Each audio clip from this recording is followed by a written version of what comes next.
Now, I would like to call upon very senior consultant ophthalmologist of our city, Dr. Ehrar Khan sir. He has got total of 12 papers, of which 3 he has submitted in CMEs of IMA and 4 in CMEs of Maharashtra and ophthalmology. Sir is a very dynamic speaker and a very motivated and motivating person. He is always at the back of most of the doctors that are working in the city. I request sir to kindly share the screen and take over the charge.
हाँ हाँ अब यहाँ पर बैठिए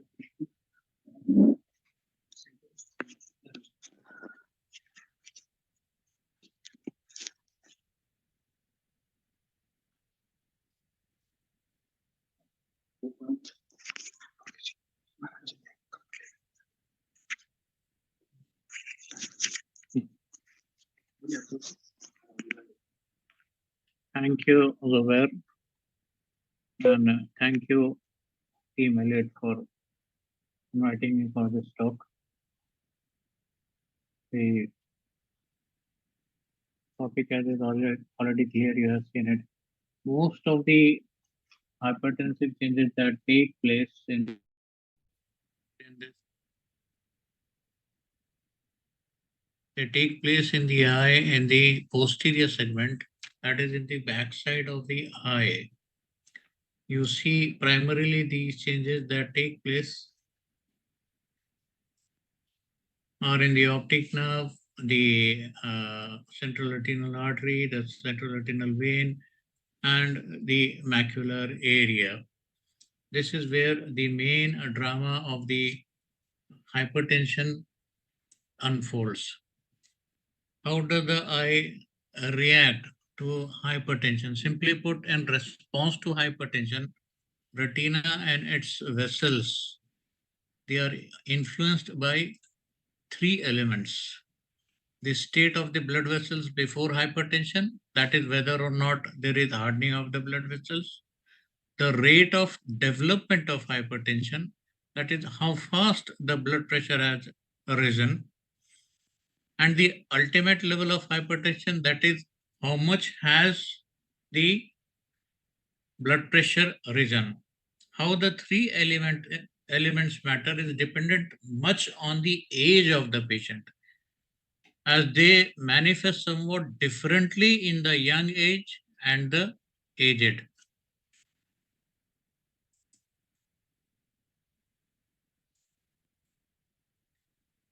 Now, what you see on the right side is the fundus, the retina in childhood. The retinal venules and arterioles, as you see, are of equal width. Both are well stuffed with elastic tissue, and the arterioles also with muscle. They glisten regularly in the light of an ophthalmoscope, and a thin white streak of light reflecting off the central portion of the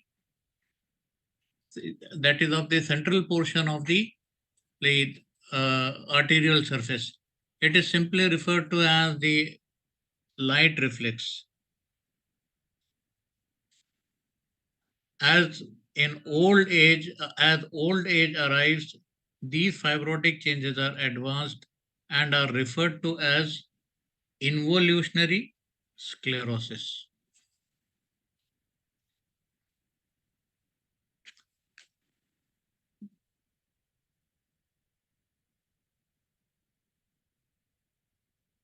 The blood pulses normally through these retinal vessels over the years.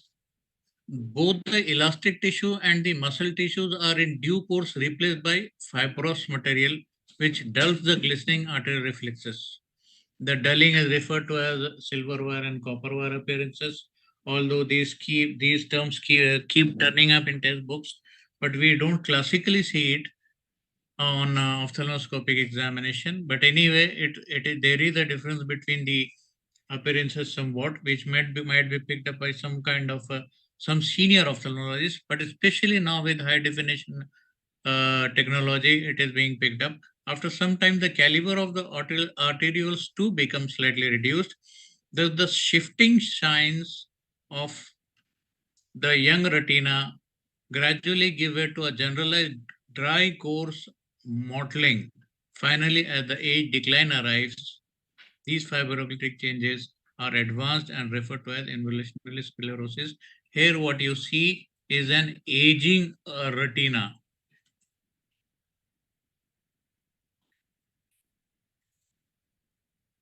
The upshot, the how does the state of vessels varies? The upshot of all that is the vessels of the young eye, full of elastic tissue and muscle, will behave very differently from the rigid fibrotic vessel of an elder eye when it is exposed to hypertension. How? That we will see in a later slide.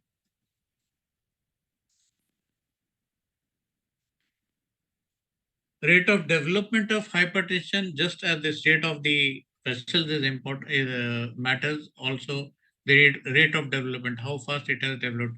When blood pressure moves into the pathological range, it may rise slowly and moderately, or it may rise swiftly to unrecordable levels.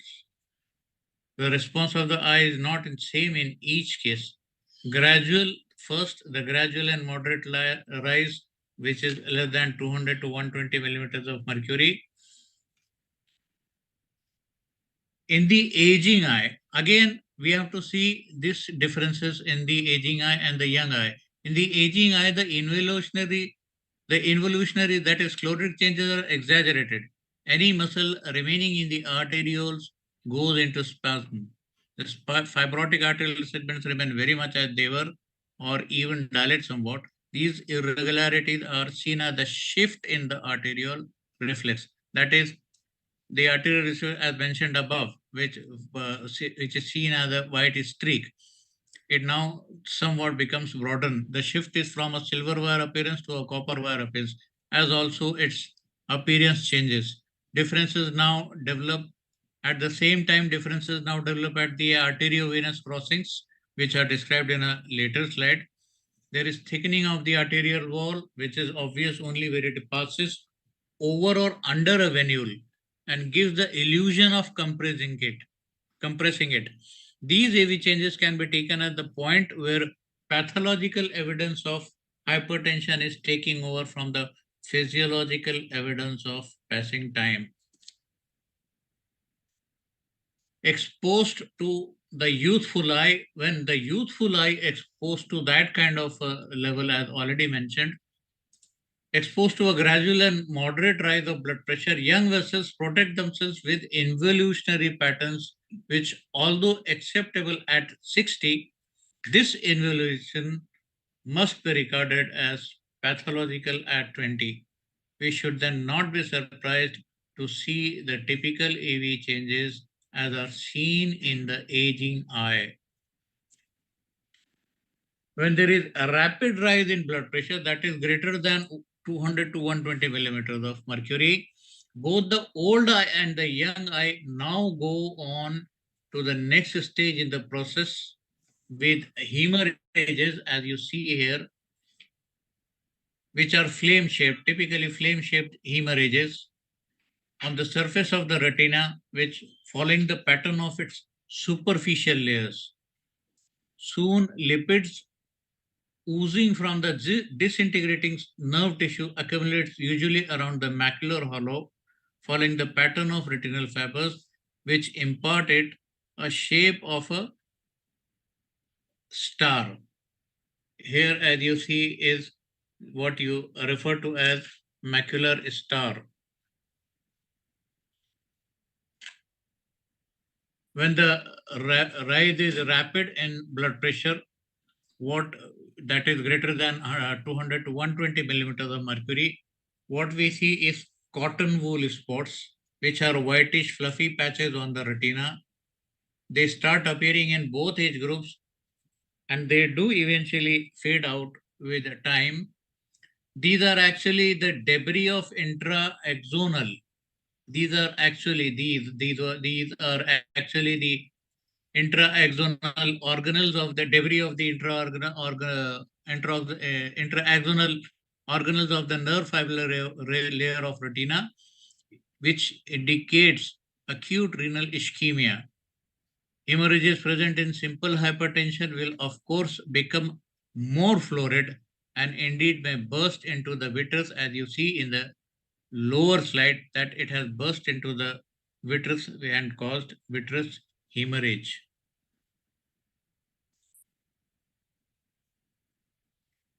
Rapid rise in blood pressure that is greater than 100 to 120 millimeters of mercury, whether the patient be young or the patient be old. Finally, the optic nerve, the head takes part and swells into a state that's called papilledema. Here you see how the optic disc is totally swollen. There are other. This is the normal disc as you see it here.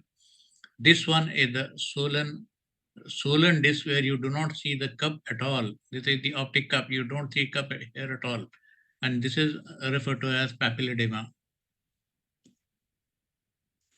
The grading of hypertensive retinopathy, we generally use a 4-grade system to identify the severity of hypertensive retinopathy.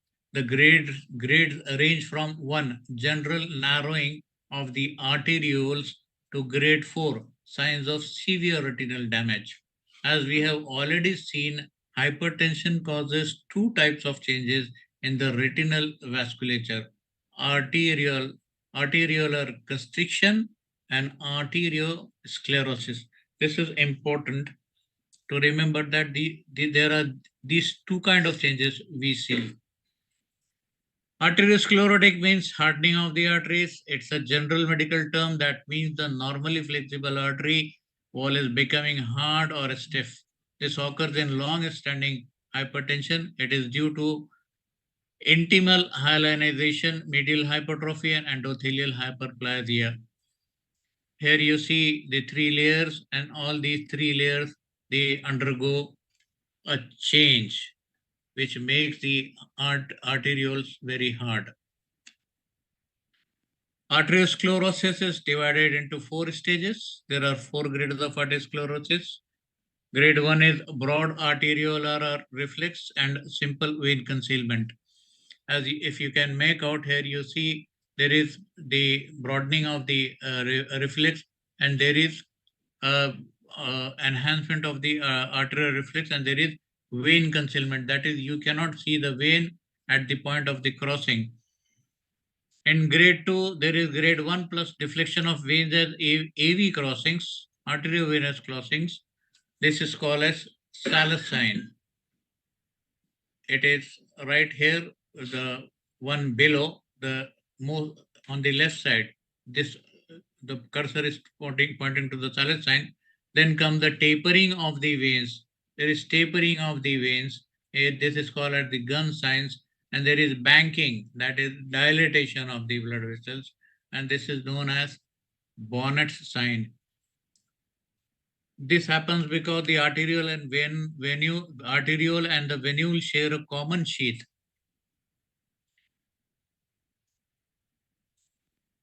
The common sheath,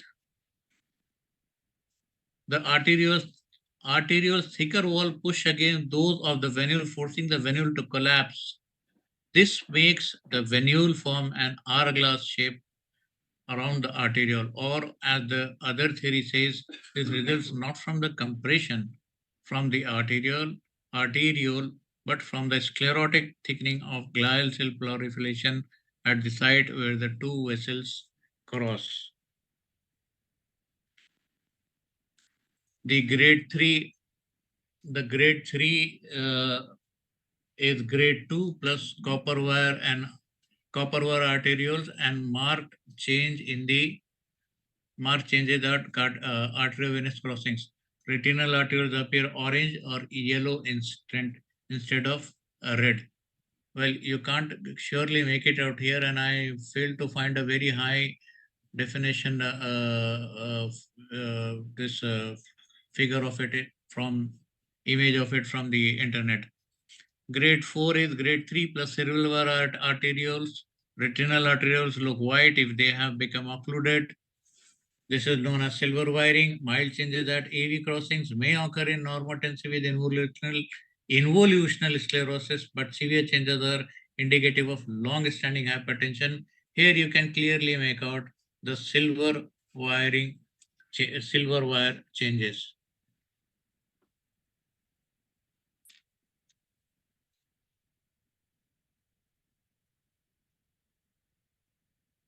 Arterial vasoconstriction, this is the primary response. As you have seen, the arteriolar constriction, the arteriosclerotic changes are somewhat, they happen over a period of time, but this is the primary response which happens immediately when the blood pressure rises. Its severity is dependent on the level of the blood pressure and the coexistence of age-related involutional sclerosis.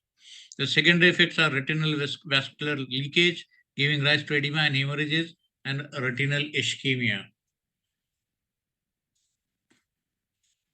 Now, it too has got 4 grades. You see here, it is somewhat difficult to make out, but you will see that this is the normal retina. This is grade over the normal vasculature. This is grade 1 changes. In the earliest stages, there is a mild generalized arteriolar constriction evident by a decrease in the ratio of the width of the retinal and to that of the retinal arterioles to that of the retinal venules. It is very evident here. You can see it here. In grade 2, there is severe grade 1 plus focal constriction. The focal, unlike the general constriction that you see here, there are focal areas that undergo more severe changes. Then what you see below is the later changes that will be discussed later on. In grade 3, you see grade 2 changes plus hemorrhages, cottonwool spots due to obstruction of precapillary arterioles, retinal edema, and hard exudates in the form of a macular star. the macular star that we have already seen while we were discussing the changes in the old age and the young age, sudden rise of hypertension. So these are the flame-shaped hemorrhages that we see. There is retinal edema, and finally there is disc swelling, as we have already seen. This is the grade 4 change, which is usually seen in malignant hypertension.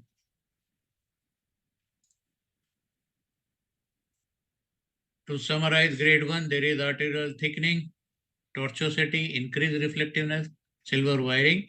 Grade 2, grade 1 plus constriction of veins at arterial crossings, arteriovenous nipping. Grade 3 is grade 2 plus retinal ischemia, that is flame-shaped hemorrhages or blot hemorrhages and cottonwool exudates. Grade 4 is grade 3 plus papilledema. Diagnostic tools, I won't like to go much in detail about this. There are the two methods, the direct method, the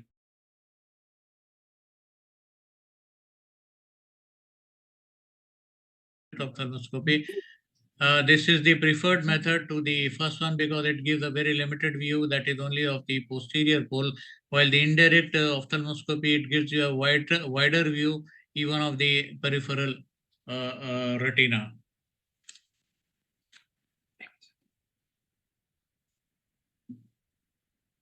Then the next investigation is optical coherence tomography, or OCT. It is an imaging method used to generate a picture of the retina. The non-invasive method produces an image by measuring the amount of dim red light that reflects off the retina and optic nerve. Optical thickness and coherence tomography can measure the thickness of the retina and optic nerve. Here what you see is the normal OCT, which describes the various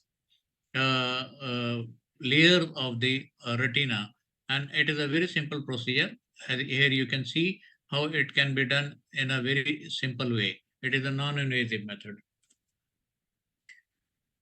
The current gold standard, however, is the angiography, is the fundus fluorescein angiography. The procedure is used for examining the circulation of the retina and choroid using a fluorescent dye and a specialized camera. Sodium fluorescent dye is injected into a vein in the arm or hand, and approximately 10 seconds after the injection, a series of black and white or digital photographs are taken of the retina before and after the fluorescence reaches the retinal circulation. Photos are taken approximately once every second for 20 seconds. Then less often, a delayed image is obtained at 5 and 10 minutes. Sometimes a 15-minute image is taken as well. A blue filter is placed in the camera, so only the fluorescent yellow-green light is recorded. The principle is very simple, that is, the dye shouldn't be found where it is found, and dye is not found where it should be found. That is, here you see a normal, what you see is here is a normal angiography. You see the dye should be in the blood vessels, so it is shining in the blood vessels. Suppose if there are leaks or some kind of pathology, you will see the white fluorescence in those areas. So the basic thing to understand is where it should be, it shouldn't be, it is, and where it is, it isn't, which often happens when the macula is totally ischemic. Complications. The sometimes, while other investigations resorted to are not regularly recorded to, but they are resorted to as and when indicated as ocular ultrasonography in hemorrhage to rule out RD. Complications is subconjunctival hemorrhage, occlusion of the central retinal artery, occlusion of the central retinal vein, vitreous hemorrhage, non-arteritic anterior ischemic optic neuropathy, and adverse effects of anterior hypertensive drugs. Now, this is very unusual. Nowadays, it was actually very controversial whether subconjunctival hemorrhage is really caused by hypertension or not, but it is now established that the sudden presence of blood scattered over red area of sclera, which is known as subconjunctival hemorrhage, is usually due to is one of the causes of it is hypertension. Though hypertension is often associated, it is not exactly the cause unless there is a sudden rise of blood pressure to very high levels. Also, unless subconjunctival hypertension is subconjunctival hemorrhage is severe and the blood pressure is uncontrolled, hypertension isn't a cause of subconjunctival hemorrhage. Such uncontrolled hypertension patient is most likely to have other systemic symptoms. Hence, it is unlikely that in an otherwise normal patient, SCH should be the presenting clinical feature of hypertension. Nevertheless, in an already known long-standing case of hypertension, subconjunctival hemorrhage does occur even if the blood pressure is controlled with drugs, as it causes microvascular changes in the conjunctival vessels. It requires no specific treatment except tear substitutes if there is scratchy feeling. Depending on the extent of the SCH, the blood gets absorbed in 8 to 10 days or at the most 2 weeks. Here you see specifically that it is turning yellow. You have to tell the patient that while it is clearing off, the eye may turn yellow and the patient may not get scared or think it to be due to jaundice, which is usually what patients think.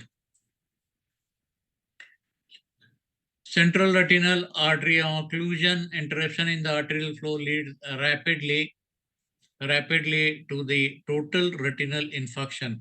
The retina normally is transparent, clouds into opacity, except at the macula where the cherry red spot choroid can be seen through the macular flow. You can see that the whole of this is very opaque, which is usually transparent, and right in the center, you see a cherry red spot. This is a classical sign of central retinal artery obstruction. At the very outset, it is very, one should know very clearly that there is no standard treatment for CRAO. There are invasive and non-invasive managements that have been tried without much success, or the fact that any treatment has essentially to be administered in less than 2 hours of the onset of loss of vision. The goal of each non-invasive treatment is to increase blood flow and blood oxygen content. Most invasive procedures are aimed at reducing intraocular pressure and to lyse or dislodge the obstructive embolus.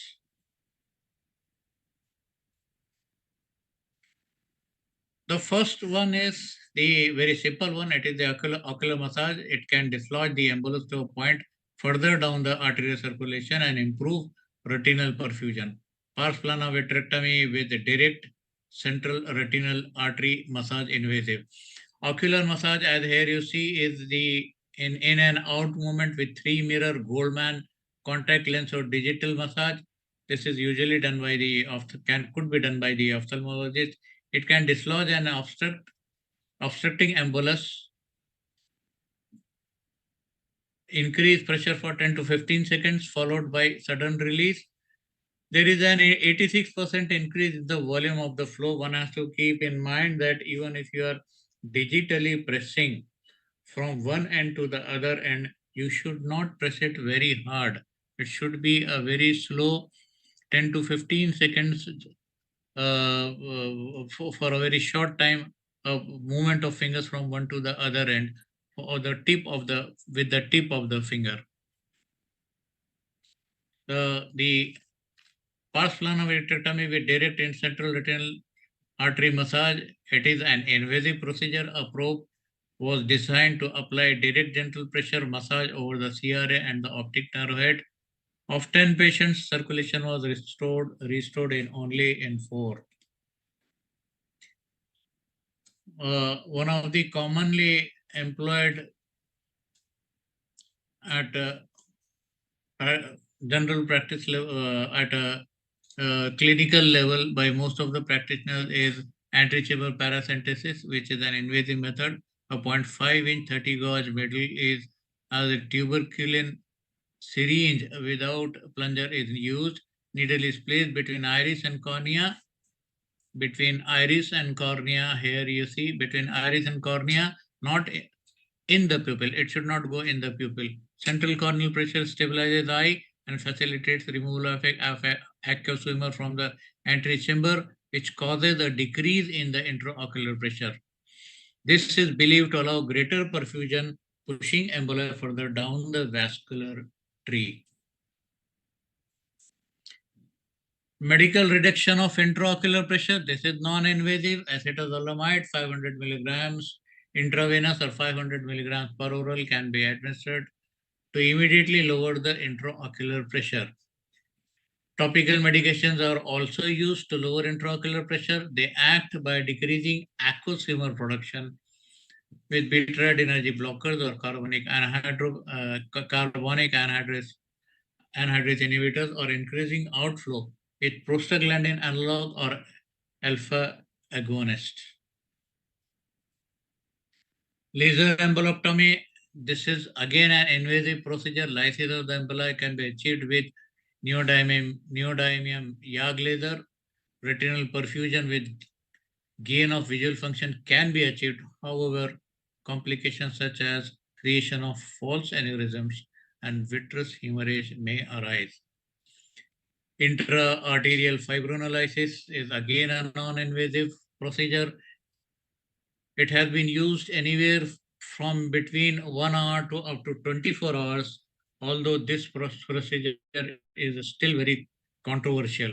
Thrombolytic agents have been studied for CRO, the thrombolytic agents that have been studied for CRAO treatment include intra-arterial thioplasminogen activator, TPA, and urokinase.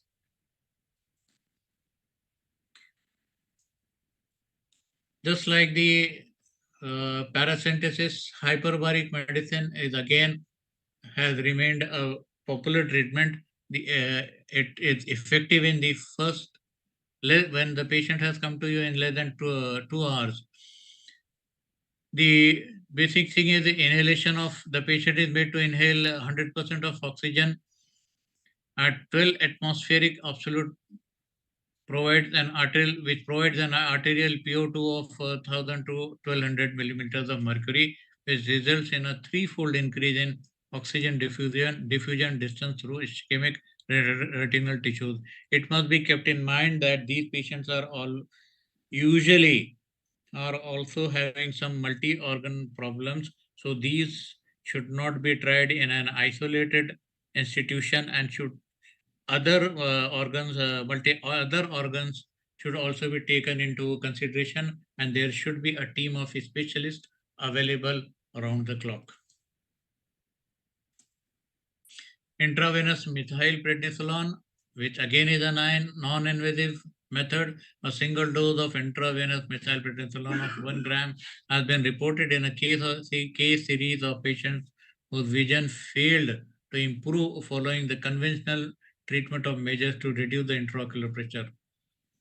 The possible mechanism of action is reported to be a reduction in the retinal edema and hence improvement of vision.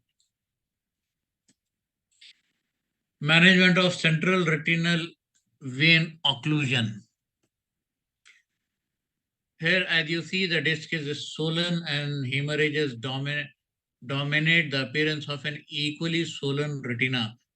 Should the oxygen supply be compromised, and it is not always, the eye may respond as it does in diabetes, often an associated disorder with new blood vessels sprouting out over the retina and creeping over the iris root into the drainage angle, where it may block aqueous outflow, turning the eye into a visually useless ball of pain and redness by causing close angle glaucoma. Here you see is the classical CR view. What you see here, down here, this is the formation of new blood vessels, new vascularization of the organs, and this is the angle the angle is blocked due to these new vessels, due to which the aqueous cannot flow out, and as a result of that, glaucoma develops in the eye.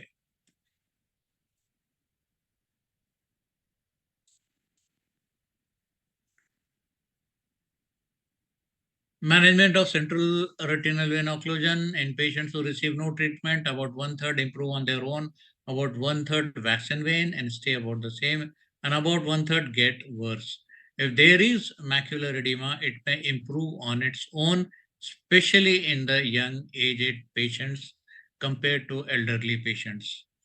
Commonest treatment is periodic injections into the eye of an anti-VEGF, that is vascular endothelial growth factor. These drugs include Avastin and Lucentis. Avastin is very commonly used and it is the cheapest, and studies suggest that it has got all these molecules have got equal effect. Avastin is cheapest among them, so one can definitely opt for Avastin. Their effect in the eye wears off, so re-injection is often needed. A rare lucky patient needs only one injection, but the norm is a series of periodic injections over the course of a few years. Management of continuing the management of central retinal vein occlusion, intraocular steroid intravitreal injection of triamcinolone or a small steroid pellet called dexamethasone implant. The steroid injections typically last several months, but can cause elevated intraocular pressure requiring eye drops or increased rate of cataract formation. This is also commonly used treatment. The injection of the triamcinolone, and it is quite effective too. Laser photocoagulation is considered to be the first-line therapy for treating the compilation of the retinal vascular disease. There is pan-retinal